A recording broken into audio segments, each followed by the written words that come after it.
eating breakfast. Naready ko guys. Today, Monday. Si Mother Chicken lang. Kaya kainin. Kaya sa kitchen. Dirty kitchen. Nagagalit siya guys kasi wala yung ketchup. Nakakain siya. Ang ginawa, instead of ketchup, ginawa niya Mang Tomas. Ayan, ang result. Then, I drink milk. Yan, milk ni tatay. Ako nakaka-obros, guys. Sponsor naman dyan, guys, milk. Anong masasabi mo na siniready ko na breakfast? Nay, put it down. Anong masasabi mo sa niready kong breakfast? Ay, masarap. Kailan uli maot, pero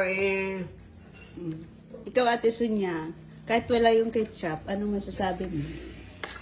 Mang Tomas. Mang Tomas. Yun. Yan guys, Mang Tomas daw. Ayan na si Sisi. Ayan. Ba't nilabas mo yung ano? Yung cooler? Eh, akin yun eh.